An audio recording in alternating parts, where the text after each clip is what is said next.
Welcome back, everybody. In this video, I'm going to show you how I achieved these statistics in an FX replay backtesting session using my day trading strategy. Now, this strategy is incredibly simplistic. It only utilizes two time frames: the 4-hour time frame as a higher time frame anchor to form your bias, and then the 15-minute time frame to execute trades in the direction of your bias. If you've watched my swing trading style strategy videos in the past, this is going to resonate a lot with you. It's simply a more micro version of that. It's using the exact same entry criteria, but on a lower time frame. So without further ado, let's dive right into it.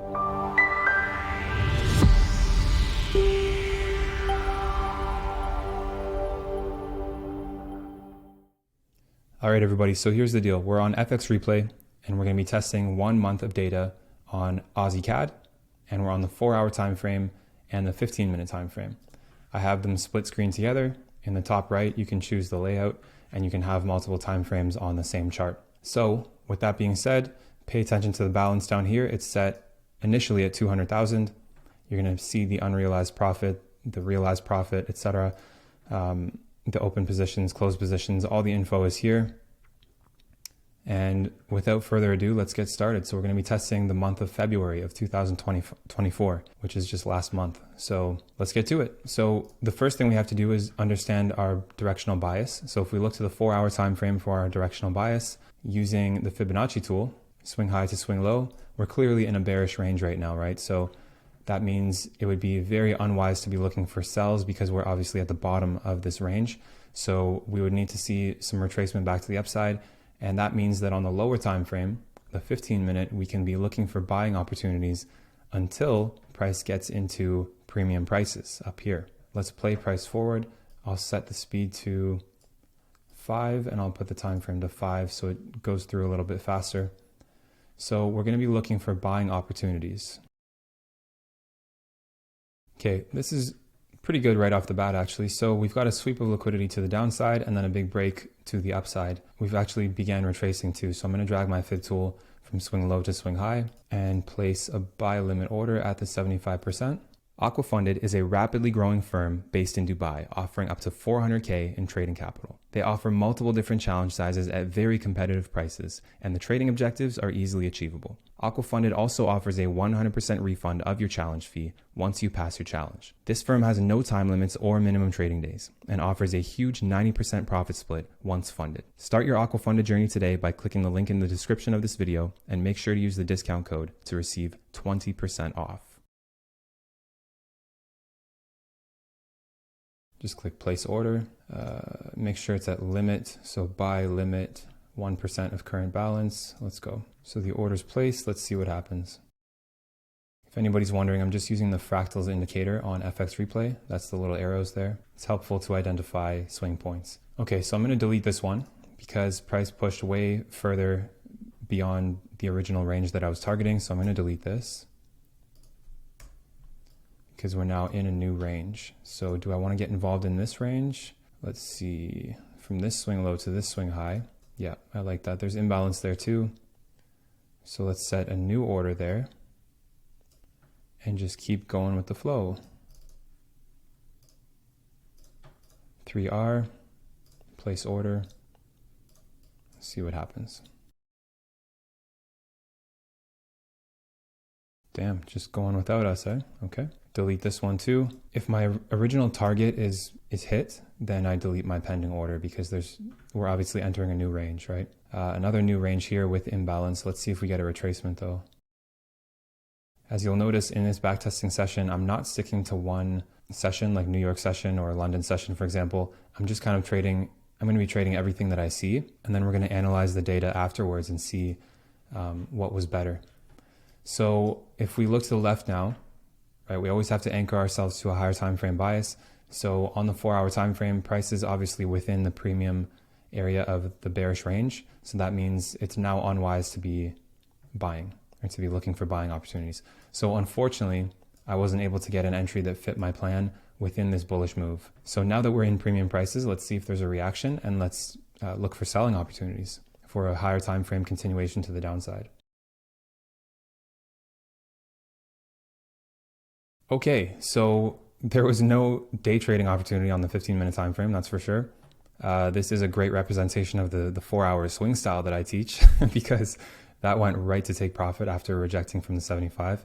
So that's a great example of that, but definitely no day trading opportunity. So let's see what happens next. I guess at this point, I'd be waiting for price to take out this low, like as a liquidity purge, and then maybe be looking for buying opportunities afterwards.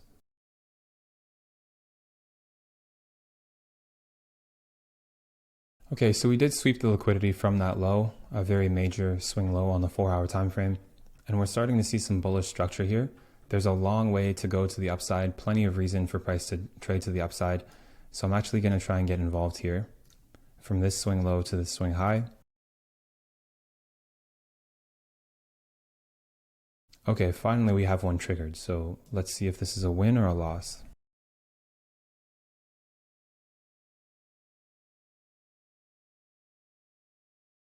Okay, unfortunately that's a loss. I'm going to adjust the fib tool on the 4-hour side too, from that swing high to that swing low. That's the new bearish range that we're playing within. So again, we should only be looking for buys here because we want to see price go to the upside into premium prices on the 4-hour. So let's continue looking for buying opportunities. We've got one loss so far. It is the 5th of February in this backtesting session. Hopefully we can get some good action here.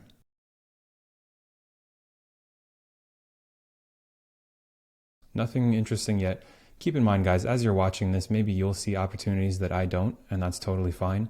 Trading is a very individual and personal journey, so whatever resonates with me, I'll be willing to execute on that. If I see something that doesn't make sense to me, I simply pass up on it. So that's how it goes. If we get a retracement here, yeah, I'd like to take this. Nice imbalance between those 3 candles there. Fib tool from the swing low to the swing high. Lines up very nicely with that imbalance. Let's see if we can get this tagged in.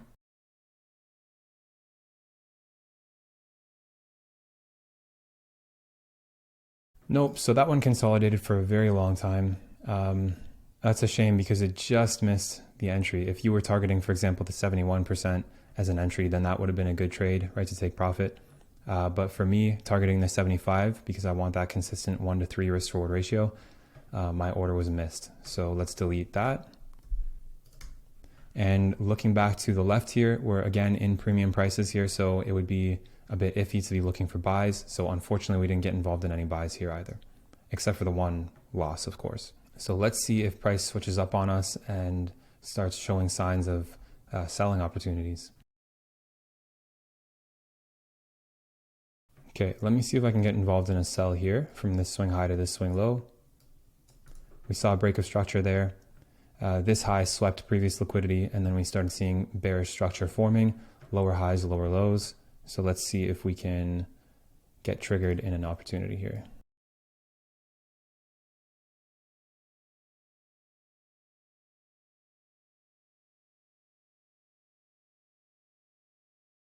Okay, because this is so choppy, I'm still kind of considering it one leg. So if we get triggered into this trade, I'm just going to adjust the take profit. No, okay, this is too far gone. I'm deleting that. This is how it goes, guys. This is also why you don't focus on just one single currency pair unless you're scalping it on a very low time frame. But for the 15-minute, you still need a good watch list so you can have opportunities regularly. Because as you can see, you can go days without a good opportunity if you're just focusing on one pair.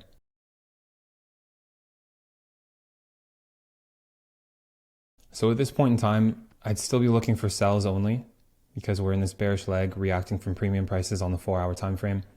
However, within this, there's no clean area for me to get involved in.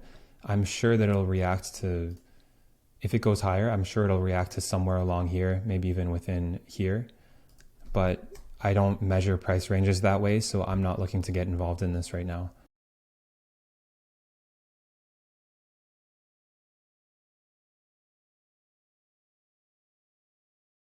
Yeah, see, this type of really tight price action, that's not something I get involved with, you know?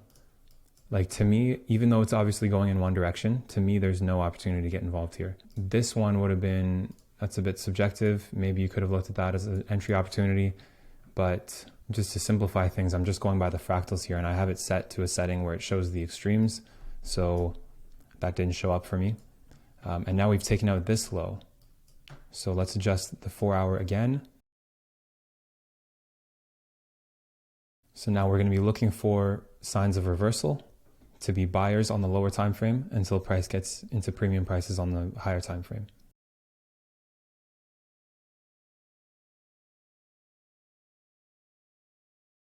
Okay, hopefully I didn't miss this. That moved a little quickly. Okay, I didn't miss that quite yet. I'm going to try and get involved in a long position here. Stop loss at the low, take profit at the high. Trying to go long into premium prices. Okay, got triggered in finally. Good profit so far, but let's see if it takes us to the final TP. No management involved in this, like no break evens, no partial profits, nothing like that. Okay, so that's the first win. That obviously makes up for the first loss that we took and then adds a bunch of profit as well. So now we're at 204, so we're 4,000 in profit on this for the month. So let's see if we can continue this. I'll delete this to keep the charts clean. So we're now experiencing a new bullish leg here. Let's see if we get a good pullback for a continuation long. Looks like it's just going to keep going. Whoa, okay. You know what's crazy too? That would have been a good trade from this swing low to this swing high up here. That would have been a good trade. Lots of drawdown, but then it shot right up into TP. That was a missed opportunity, but I didn't like how it was moving. It was a bit iffy. This is what I like about FX replay too, guys. Like, you can't go back, you can't fudge things around. Like, it's almost like real-time reaction. So I didn't see that coming, but it wasn't a range that I was comfortable drawing a fib from. If I was, then I obviously would have done so. So missed opportunity, but that's fine. Let's continue to play price forward. We're now sort of approaching premium prices, but not quite yet. I don't think there's going to be any more buying opportunities though. So let's wait and see what happens when we get around the 75% on the 4 hour time frame.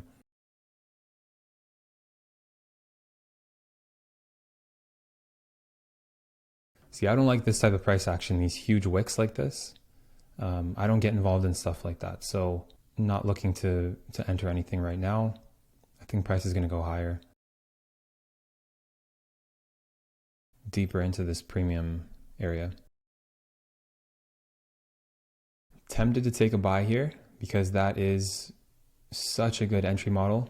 I know we're getting into premium areas here, but I'm tempted to take a buy here because we've got a clear liquidity sweep, a clear break of structure. We've got imbalance in here. Let me see if I can get involved here in a long position. This is a bit risky because, again, we're in premium prices on the 4 hour time frame. Let's give it a shot though. Okay, triggered in. Okay, nice. I guess sometimes you just got to trust your intuition. Like, that seemed like a good setup to me, even though the probability I would say was slightly lower because of, again, the bias on the 4 hour time frame. But that was like textbook setup for me. So I kind of had to trust my intuition there and go with it. That ended up being a very quick take profit. That was good. So now we're at 210 for the month, just over 210. So $10,000 profit. Okay, so now we're definitely in the premium prices on the 4 hour range, right? So I'm gonna be a bit more skeptical here, a bit more cautious.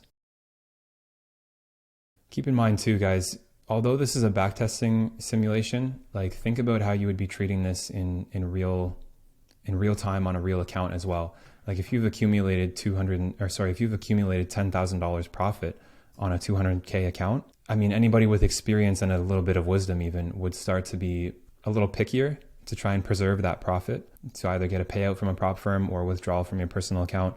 You're going to want to preserve that and capitalize on it, right? So I'm going to start to be a bit pickier. We'll see if we can grow it, or maybe we might lose some of it. We'll see what happens. We haven't quite hit the 75%, but that's okay. I'm not looking for it to hit like literally that exact level on the 4 hour. I'm just simply looking for a reaction from the general area of premium prices. And then I'd be looking for short setups now. So let's see if we can get some good ones. Remember, the 4 hour is just like an anchor time frame for the directional bias. In my swing trading portfolio, I don't use the lower time frames at all. I just literally stick to the 4 hour time frame. Whoops. But with this more intraday style, or intra-session style, should I say, you don't want to just stick to one time frame. Whoa, okay, that was huge. All right, so definitely not getting involved in anything here. I'm assuming it's going to take out the low here. I mean, obviously it's tempting to try and take a sell from here, but in my experience, whenever there's a massive candle like that, like a news-driven high momentum candle, it's typically unsustainable. So I try not to trade from those. So I'll measure it here just for visualization purposes, but I'm not going to be placing an order here.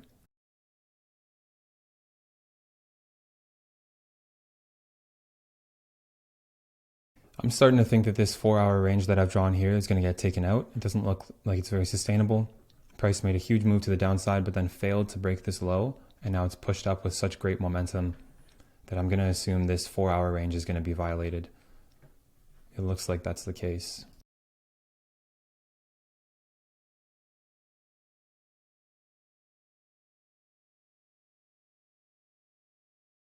That right there is tempting, but there was really no break of structure here.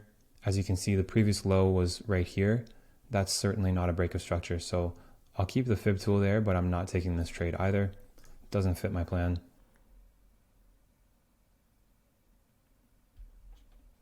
And that's a good example of why we have rules, why we have a trading plan. I recognize that it didn't fit my plan, even though it was tempting. I know my rules, I know my plan, and that wouldn't have worked out. Okay, so this 4-hour range has now been violated, so let's delete that. I'm not going to draw a new range just yet. However, this could be a potential liquidity grab. It might not be a break of structure. We'll see if price continues to the upside, or if we're going to start seeing 15-minute bearish structure for short opportunities.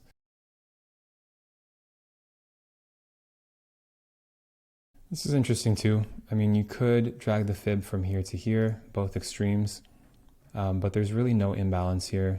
Actually, there's slight imbalance between those wicks. But this doesn't look good to me. I'm going to stay away from this as well.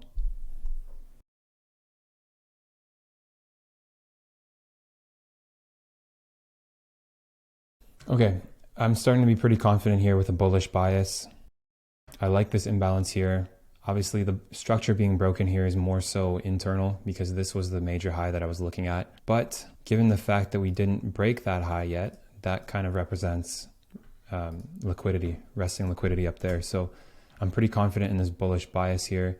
This low also swept liquidity from this previous low here, just barely, but it can still be considered a liquidity sweep. Let's see if we can go long from here. If the high gets taken out, I'm going to delete my order. Yeah. Gotta delete that. It's okay.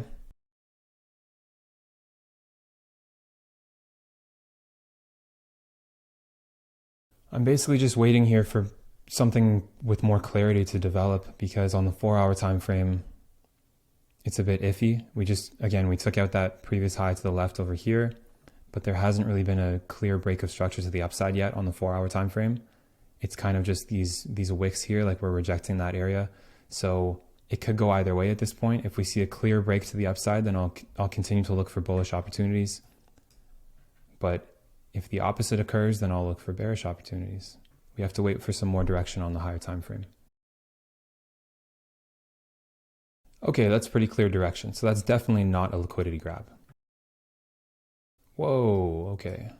All right, not trading this then, that's for sure. So let me pause it for a sec. When something like this happens, you can't be a buyer anymore. Like, it doesn't make any sense. So let me look to the left, see what we're dealing with on the 4-hour time frame. Just took out that high, could have a reaction somewhere up in here. So at this point, definitely not going to be a buyer anymore. I'm going to be looking for potential short opportunities if there's clean structure and a clear trading opportunity presenting itself. So we'll see. If the model shows up, then I will enter short.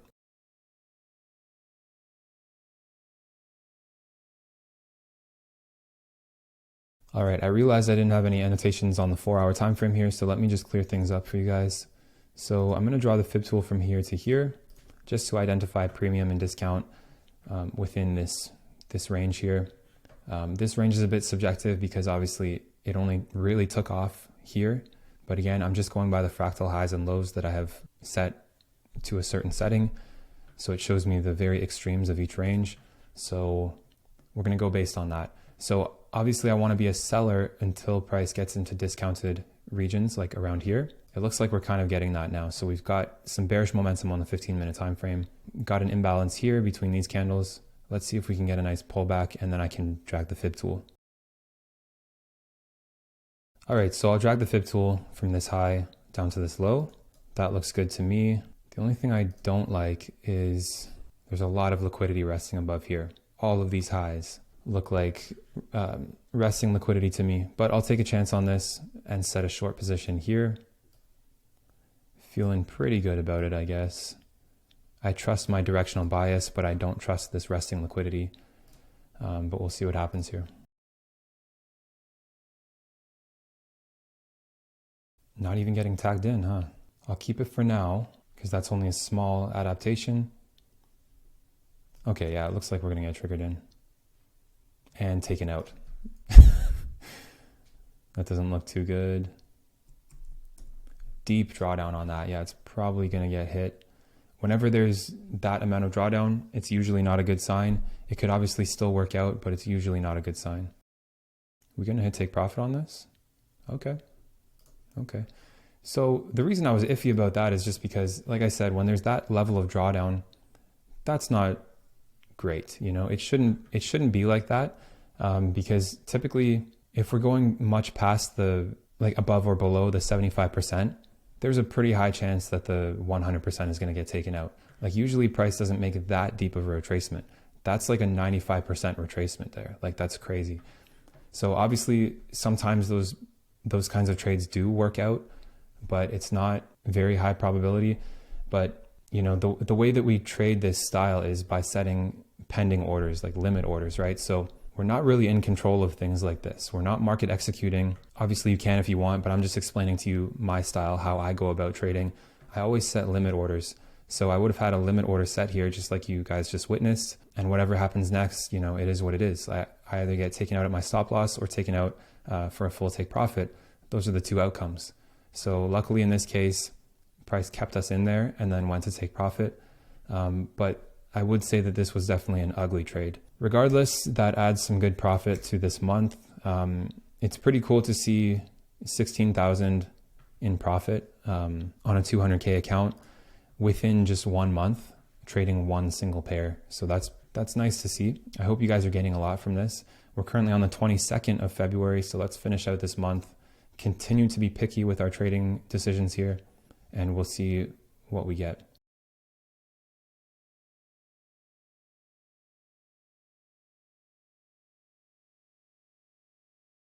All right, let me just commentate on this a little bit, guys. You might be wondering why I'm not taking any trades here. So if we look at the 4-hour time frame, this is extremely ugly. You can see how choppy this price action is. We're clearly consolidating, which means that is not an ideal time to be trading. We're kind of hovering between premium prices and just kind of the no man's land of 50% here. So there's really not any good opportunities. There was kind of one within here, but there was no imbalance. So I didn't even line up the Fibonacci tool to take it. And now we're seeing these huge wicks here, a bunch of choppy, tight knit price action. So it's not something I'm interested in. Now we're finally seeing a decent move here. So let's see if there's a good pullback, and then I could maybe draw the fib tool.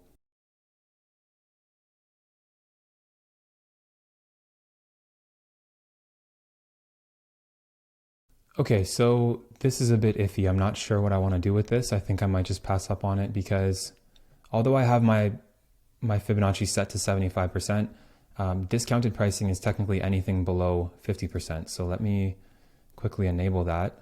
Where's the 50%? Okay, whatever. So that's the 50% there, right? So technically price already reacted from discounted prices because it was below the 50. If you look at the momentum now on the 15-minute time frame, that's what's making me a bit iffy. So technically, if I still had my selling bias, I could drag the fib like this and be looking to get into a continuation selling opportunity. However, if you look at how choppy price was trickling to the downside and then how quickly it progressed to the upside with such volume and momentum, that's making me a bit weary. So I'm not going to enter short here. This could be a reaction point that sends price back to the upside to continue the higher time frame trend, which is obviously bullish. I think I'll stay out of this one. I have a good amount of profit accumulated here. Again, this is just one pair within 1 month, so that's substantial profit. So I think I'll sit this one out and just see what happens. We're approaching the end of the month too. It's now the 27th of February. So yeah, I'll gladly sit this one out and just observe. Very interesting. So this would have worked so far at least. Is it going to take out that low? It might take out that low. Yeah. So that would have been another profitable trade, but I'm actually glad I stayed out of it. Like that's, first of all, my intuition was correct. Like there was a lot of reasons to not take that trade. It did so happen to work out, but you can see how close that was to actually hitting the stop loss. Again, that's just not what I want to see. Like this is supposed to be a lot more precise than that.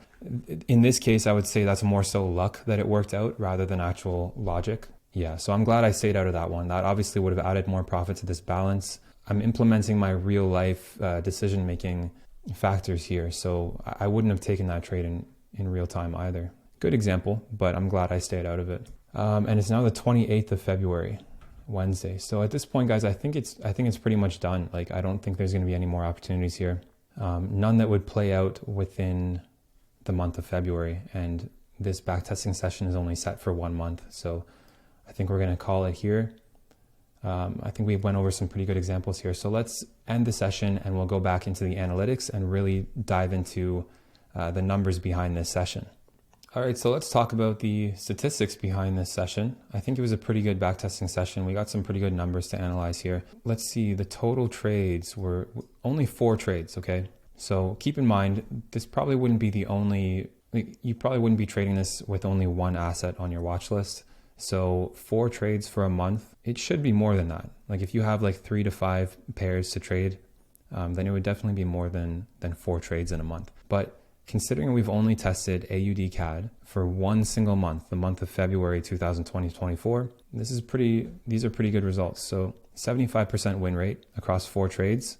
Obviously that's not much of a sample size, but it's not really about that. It's about like, how much money are we making? You know, we're not doing this for fun.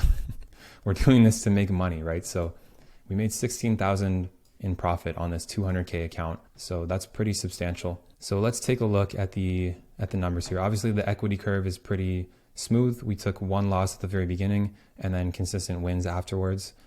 So that's great. Average risk reward 3.04. That's what I want to see because I was targeting a fixed risk reward ratio every single time. So it should be that way. We're not taking any partials. We're not moving to break even, nothing like that. This part is interesting. I like this part of FX replay. It shows you things like your ideal average risk reward. Take this with a grain of salt though, because this would vary in different market conditions, different months, different years. So this doesn't mean you should immediately switch up your trading plan and take profit at 1 to 8 instead of 1 to 3. But it is interesting to know that we're getting involved in trades at a good time, early on enough in the trend that the trend continues well after we're done with our trade. So we're getting in and getting out, but we're joining a healthy trend. And that's a good sign that we're doing the right thing. Average duration is 5 hours and 22 minutes. So that's interesting. It's definitely a lot more suitable for people who don't quite have the patience yet for the 4-hour swing strategy that I teach, because that average duration is anywhere from 3 days to 2 weeks. Well, I mean, the average is like 3 to 5 trading days, but it can go up to 2 weeks, like 1 to 2 weeks. So the average duration here being just over 5 hours, it's not quite day trading, but it's definitely a shorter time frame than the swing style that I teach. So if you guys struggle with the swing style approach that I often talk about on my channel here, which is the approach that I take the majority of the time, it's what I feel comfortable doing. If you don't quite have the patience for that yet, then this could certainly be a wonderful and efficient alternative for you. So definitely take that into consideration. I like the performance per day aspect of FX replay, but in this small sample size, we can't really gauge too much from this data. It's not going to tell us much because we only took 4 trades. So this doesn't tell us that we should avoid a day or double down on a day or something like that. It doesn't give us too much information. The month of February, 8.31%. That's fantastic. That's what you want to see. That would pass a prop firm challenge easily. So that's fantastic. So what I would suggest you guys to do, if you're interested in this approach, click the link in the description of the video, get yourself signed up for FX Replay. There's a free trial. I 100% recommend it. By far the best backtesting software I've ever used in my trading career. I would recommend that you guys backtest an entire year, like fill up this calendar and see what the year-to-date profit is. That I would say is a good minimum sample size to gauge the validity of a strategy that you're considering implementing. I just wanted to mention down here as well, the trades by sessions. So again, this was a very small sample size, but in this specific case, it seems that most of the profitable trades were in London session, but there's also a trade in each other session as well. So again, this is too small of a sample size to really gauge which session is best. But as I just said, if you guys fill up this entire year full of data and then analyze the sessions and the average duration and which days of the week perform best for you, that's going to really give you an edge in this market, and that's going to set you apart from everybody else. I hope you guys enjoyed this video. If you did, hit the like button, drop a comment down below, hopefully something positive, hopefully you enjoyed this, and I'll talk to you all soon.